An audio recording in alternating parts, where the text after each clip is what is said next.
के अंदर ट्रीटमेंट किया गया। उनकी आंख का जो मसला है आप सबको पता है, उनको एक और इंजेक्शन लगाया गया है।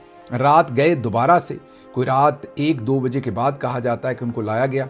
सिक्योरिटी इस बार ज़्यादा सख्त थी, तमाम जो अमला था उसको तब्दील कर दिया गया था, सिर्फ डॉक्टर्स वो रह गए थे। पिछली बार भी अमला तब्दील किया गया था, लेकिन इस दफ़ा सिक्योरिटी के इंतज़ामात ज़्यादा सख्त थे।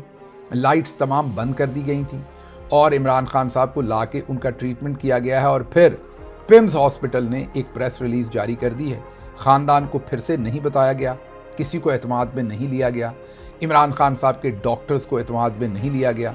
और वही मर्ज़ी का ट्रीटमेंट जो दुनिया के जाने माने डॉक्टर्स जो इस मर्ज़ की तशख़ीस भी करते हैं और इसका ट्रीटमेंट भी करते हैं, वो कह रहे हैं कि ये जो इंजेक्शन इमरान खान को बार बार दिया जा रहा है इससे बेहतर इलाज है। ये इंजेक्शन जो दिया जा रहा है इसका काम असल में सूजन कम करना है आँख के अंदर जो है।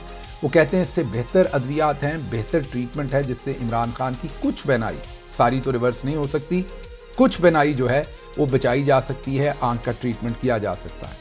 लेकिन आसिम मुनीर का लॉ चलता है, क्योंकि पाकिस्तान में और कोई कानून तो है नहीं।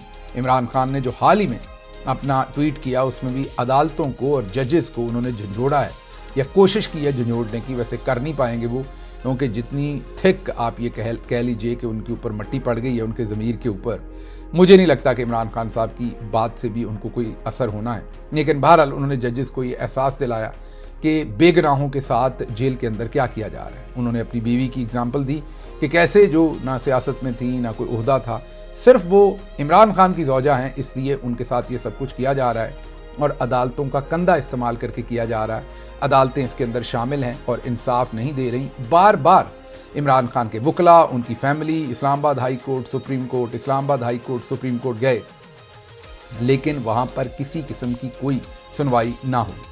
अब ये एक तो मौजू है कि हालांकि मैंने आपको पहले भी कहा था कि सबको पता है कि किन दिनों में इमरान खान साहब को लाया जाता है, हमेशा 20 से 25 तारीख के दरमियान में, किसी रात में भी। लेकिन वहाँ पर किसी किस्म का ऐसा कोई इंतज़ाम नहीं है कि इमरान खान साहब आएँ तो कोई उनको देख ले या ट्राई कर ले कम अज़ कम, या कोई नज़र रखे हॉस्पिटल पर और सबको बता दे। पिछली दफ़ा पता लग गया था सहाफ़ियों को और कुछ लोग पहुँच गए थे।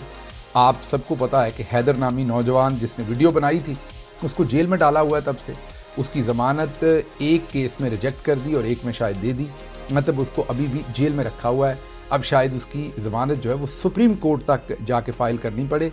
मीन नीचे वाली अदालतों ने उसे ज़मानत नहीं दी और कसूर उसका सिर्फ ये था कि इमरान खान को जब मतलब बहुत ही एक आप ये कहिए कि कानून की खिलाफ वर्जी करते हुए जिस तरीके से उन्हें पिम्स लाया जाता है, पिछली दफ़ा जब लाया गया था तो इस नौजवान ने वहाँ पर वीडियो टेप किया था उस इंसिडेंट को, उन गाड़ियों को। इमरान खान तो नज़र नहीं आए थे उसे, लेकिन वो जिन गाड़ियों में लाया गया और वापस लेके जाया गया उन गाड़ियों की वीडियो बनाई थी।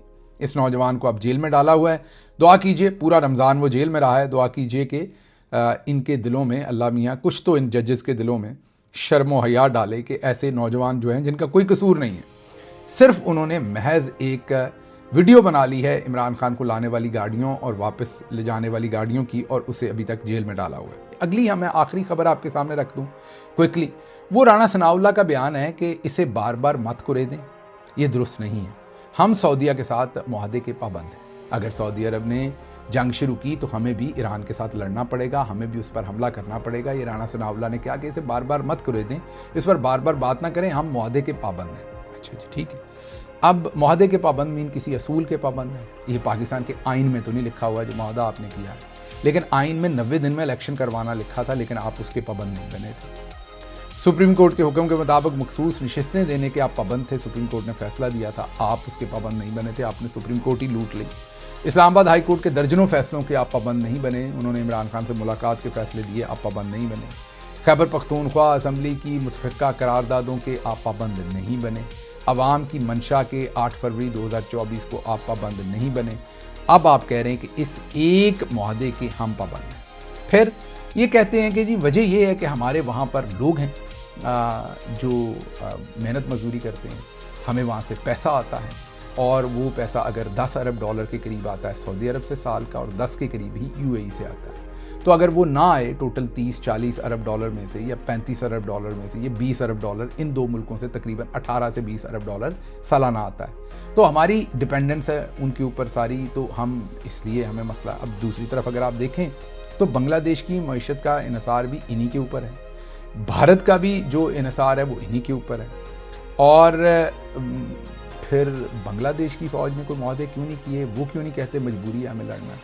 उसकी वजह यह है कि वहाँ की फ़ौज, बांग्लादेश की फ़ौज, जैसे जो ब्रिटिश आर्मी है वो हमें और इंडिया को मिली विरसे में, हमारे वाले ब्रिटिश ब्लूप्रिंट पर ही चले, उन्होंने वही वाला कल्चर रखा और इंडिया ने बदल दिया कल्चर उसका, उनकी जान छूट गई। और फिर हमारे वालों ने जाके मशरकी पाकिस्तान में भी ठोका उनको। फिर जब मशरकी पाकिस्तान अलग हुआ बांग्लादेश, तो उन्होंने फिर अपनी फ़ौज को तब्दील करने की कोशिश की, वहाँ की फ़ौज ने रेजिस्ट किया, हमने भी वहाँ टेक्नोलॉजी ट्रांसफ़र की। वो हमारी फ़ौज थी ना, पहले 71 में अलग हुए थे, तो हमने उन्हें सिखाया कि नहीं ठोक के रखना है, आपने तुन के रखना है। तो वहाँ की फ़ौज ने काफ़ी रेजिस्ट किया, लेकिन अब आके लगता है कि वहाँ बांग्लादेश ने भी वहाँ वाला कीड़ा जो था, जो बार बार मेरे अजीज़ हमवतनों वाला था, वो मार लिया है। तो वहाँ की फ़ौज जो है वो टिक गई है, गुजारा कर गई है। तो ये सूरत हाल है। उधर तो कोई मसला नहीं है उनकी फ़ौजों को, उन्होंने तो कोई एग्रीमेंट नहीं किया, हमें ही अकेले मसला बना हुआ है। अल्लाह ही खैर करे। मुझे यहाँ से इजाज़त दीजिए। अल्लाह आपका हामी और नासिर हो। पाकिस्तान जिंदाबाद।